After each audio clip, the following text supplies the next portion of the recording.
Hey, how's it going everyone? So, I never know how to introduce these videos, so I'm just gonna start talking and hopefully something good comes out. But in this video, we're gonna be talking about Warren Buffett's right-hand man.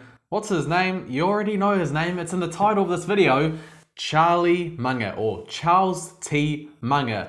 Charles T. Munger, he's probably one of the wisest men that I know, especially in the finance space. And he was the one who helped Warren Buffett build Berkshire Hathaway into the billion-dollar behemoth of a company that it is today. And he actually helped form and change Warren Buffett's style of investing from investing in cigar butt companies to high quality companies where he would pay a little bit more for. So he even changed the style of Warren Buffett's investing. Now, one of the things that Charlie Munger is very good at is spotting patterns. And over the past couple of years, he has spotted a pattern or two of what he might think is on the horizon, a potential crisis on the horizon. So let's take a look at what Charlie Munger has been saying. You mentioned we're in a big bubble. Can you elaborate on that, and how is this likely to play out? When you print money on the scale that modern nations are printing it, Japan, the United States, Europe, etc., we're getting into new territory in terms of size. There's never been anything quite like what we're doing now, and we do know from what's happened in other nations, if you try and print too much money, it eventually causes terrible trouble. And we're closer to terrible trouble than we've been in the past, but it may still be a long way off. I certainly hope so.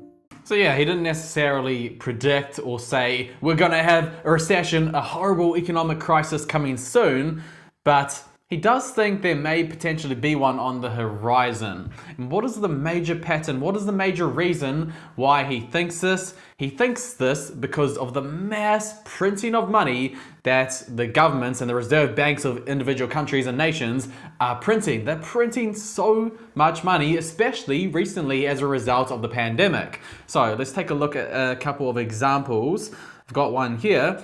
So you're going to see this pattern in all of the examples that I give, but basically the pandemic comes around here, and the way they solve the pandemic is they print a ton of money. So this graph is measuring M3 money. That is just a way of measuring the total money in the system. And as you can see, when 2020 comes around, when the pandemic comes around, the amount of M3 money in the economic system just shoots up like a rocket. And it's not just the USA. This graph is for the USA. If we take a look at the United Kingdom, it's the same story. 2020, okay, 2020 comes and boom, they start printing. This one measures M2 money. That's just another way of measuring money supply.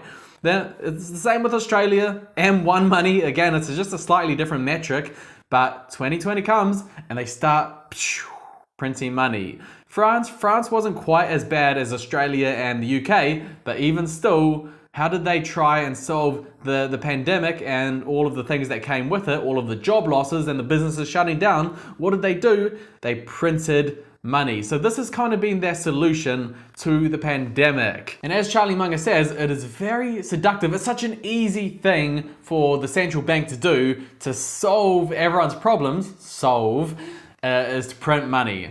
Think of how seductive it is. You have a bunch of interest-bearing debts, and you pay them off with checking accounts, which you're no longer paying interest. Think of how seductive that is for a bunch of legislators. You get rid of the interest payments and the money supply goes up. It seems like heaven. Well, don't worry, we've got all of this debt, we're in all of these problems, but we'll just make more money and we'll solve all of our problems. But what are those old sayings? There's no free lunches, money doesn't grow on trees. I think it was Einstein, every action has an equal and opposite reaction. When you print so much money, there is a reaction on the negative side of things. And Charlie Munger, of course, he explains it way better than I can. This is what he said on some of the examples of the problems that come with printing too much money. We know what happened in Germany when the Weimar Republic just kept printing money. The whole thing blew up, and that was a contributor to the rise of Hitler. Inflation is a very serious subject. You can argue it's the way democracies die. When democracy dies in Latin America, inflation is a big part of it. So it's a huge danger once you've got a populace that learns it can vote itself money. If you overdo it too much, you ruin your civilization a lot. But of course, it's a big long-range danger. If you look at the Roman Republic, even after they went to an empire with an absolute ruler, they inflated the currency steadily for hundreds of years. And eventually, the whole damn Roman Empire collapsed. So it's the biggest long-range danger we have, probably, apart from nuclear war. That's a big thing to say. The biggest long-range danger that we have, apart from nuclear war, is inflation and the mass printing of money.